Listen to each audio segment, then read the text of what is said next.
नमस्कार दोस्तों आज की स्टोरी है मेहमान। एक बार की बात है। देखो, इस बार मैं आपके लिए ताज़ी मूंगफली और नींबू लेकर आया हूँ। काकी को भुनी हुई मूंगफलियाँ बहुत पसंद है ना, और नींबू का मीठा अचार भी। आपके हाथ का तो क्या कहना। इस बार पोस्टिंग हो गई तो छोटी नहीं, बड़े डिब्बे में भरकर ले आऊँगा। उछलते हुए दिनेश ने कहा, हाँ बेटा, जितना चाहे उतना ले जाना, और भगवान करे तेरी पोस्टिंग इस बार ज़रूर हो जाए। आशीर्वाद देते हुए गायत्री जी बोली, और तुरंत अपनी बहू निधि को बोला, बहू, चाय नाश्ता का प्रबंध करो। सुबह से निकला है बच्चा, उसे भूख लगी होगी। निधि को जैसे ही पता चला कि गांव से फिर मेहमान आया है, उसका पारा जोरों से चढ़ गया। उसे गुस्से से बड़बड़ बर्तन पटकते हुए रसोई में काम करने लगी, जिसकी आवाज़ बाहर तक आ रही थी। गायत्री जी समझ गई थी कि बहू को दिनेश का आना पसंद नहीं आया। ऐसा पहली बार नहीं हुआ। जब से निधि शादी करके उस घर में आई थी, उसे गांव से आए मेहमानों का आना बिल्कुल पसंद नहीं है। हर बार एक ही बात कहती, ये सब लोग अपना फ़ायदा निकाल कर चले जाते हैं और हम यहाँ उनकी सेवा स्वागत करते रहते हैं। आपके मेहमान मेरी आफत बन जाते हैं। असल में रमेश बाबू और गायत्री जी कई सालों पहले गांव से शहर नौकरी और बच्चों की पढ़ाई के सिलसिले में आकर बस गए थे। गांव में खेती बाड़ी थी, इसलिए माँ बाबूजी वहीं रुके। अब जब भी कोई काम शहर आता है, उनके हाथों गेहूँ, चना, दाल, सब्जियाँ पहुँच जाती हैं। गायत्री जी व्यवहार में कुशल थी। उनके मधुर व्यवहार के कारण गांव के कुछ बच्चे परीक्षा देने के लिए शहर पहुँचते तो वे उन्हीं के घर ठहरते। गायत्री जी भी सबका बहुत अच्छे से ध्यान रखती। इसका एक फ़ायदा और भी था। रमेश बाबू की टूरिंग जॉब थी। गांव के रिश्तेदार, जान पहचान के लोगों का घर में बने रहने से गायत्री जी और बच्चों को अकेले रहने का डर भी नहीं लगता था। घर के बाहर के कामों में मदद भी मिल जाती थी। उधर गांव से आए बच्चों की पढ़ाई, परीक्षा या किसी इलाज का आसानी से हो जाता था। इस तरह उनका मान सम्मान गांव में बहुत बढ़ गया। सभी रमेश बाबू के बड़े आभारी होते। कुछ बच्चों की शहर में नौकरियां लग गईं। कोई पढ़ लिख कर डॉक्टर, कोई इंजीनियर बन गया, तो किसी की सरकारी नौकरी लग गई। मगर जब से बहू निधि घर आई थी, उसे इतने लोगों का घर में आना बिल्कुल पसंद नहीं था। निधि को हमेशा लगता था कि उसकी प्राइवेसी में दखल हो रहा है। ये लीजिए भाभी जी, आपके लिए मैं खट्टी मीठी इमली तुड़वा कर लाया हूँ। गांव का सीधा साधा सज्जन दिनेश बिना सोचे समझे रसोई में पहुँच गया। तुम्हारी हिम्मत कैसी हुई मुझे भाभी कहने की? तुम हो कौन? मैं तुम्हें नहीं जानती, और ये फालतू की चीज़ें मैं नहीं खाती।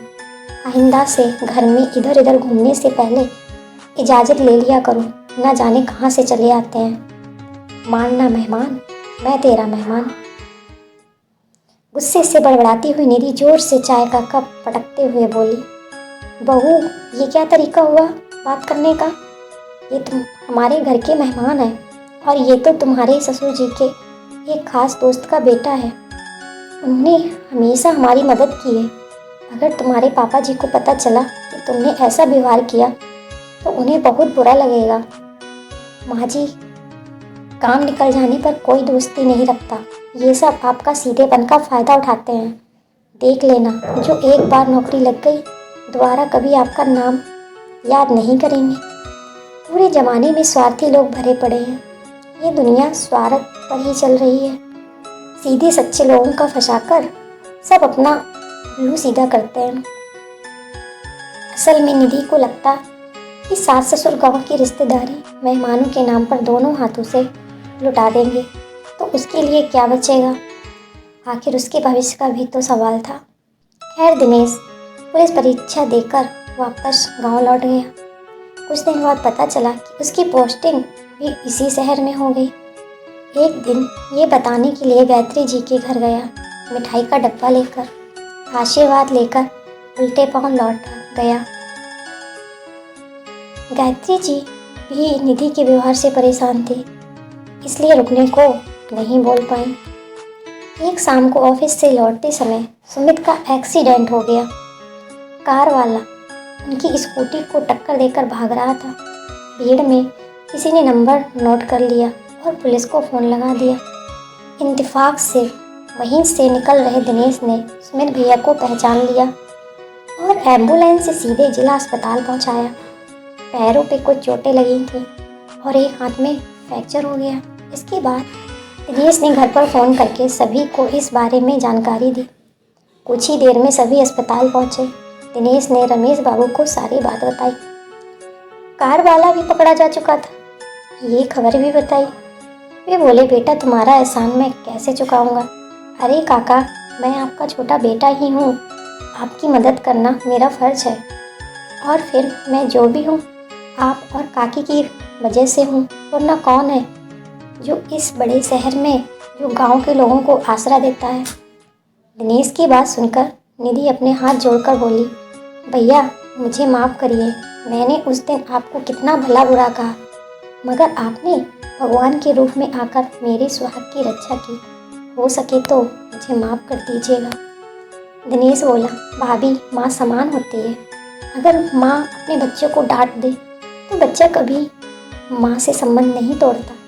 मुझे उस दिन आपकी किसी बात का बुरा नहीं लगा, मैंने यही सोचा हो सकता है आप उस दिन किसी परेशानी में हो। इतने में डॉक्टर निकल कर आए। अरे प्रदीप तुम। डॉक्टर ने रमेश बाबू के पैर छुए। ये देखकर निधि सोच ही रही थी, तब वे बोले, अरे प्रदीप तो हमारे घर रहकर ही डॉक्टर बना था, बड़ा होनहार बच्चा था। बस हमारी थोड़ी सी मदद से देखो आज कितनी तरक्की कर रहा है। खुश होते हुए रमेश बाबू बोले। निधि शर्मिंदा होते हुए अपनी सास से बोली, माँ जी आपने तो इतने नेकी के काम किए और मैं बाबरी आपको हमेशा यही कहती रही, ये सभी स्वार्थी हैं और आपको उल्लू बना रहे हैं। मैं कितनी गलत थी। मेहमानों का आना मुझे हमेशा अपनी आंखों में खटकता रहा, जबकि आज उन्हीं लोगों की वजह से सुमित की जान बच पाई है। बहु अतिथि देवो भव हमारी संस्कृति है। फिर अगर हमारी थोड़ी सी मदद से किसी के काम बन जाते हैं तो ज़िंदगी संवर जाती है, तो हमें ज़रूर करना चाहिए। हर समय नफ़ा नुकसान के बारे में सोचकर परेशान होने से बेहतर है हमें लोगों की मदद करनी चाहिए। आपने बिल्कुल सही कहा माँ जी। आगे से मैं घर आए मेहमान का निरादर नहीं करूँगी। गायत्री जी अपनी बहू का बदला हुआ रूप देखकर बहुत खुश थी। दोस्तों, माना दुनिया स्वार्थी लोगों से भरी पड़ी है, मगर कुछ चंद अच्छे और ईमानदार लोगों की वजह से ये दुनिया चल रही है। ये हमें नहीं भूलना चाहिए। नमस्कार दोस्तों।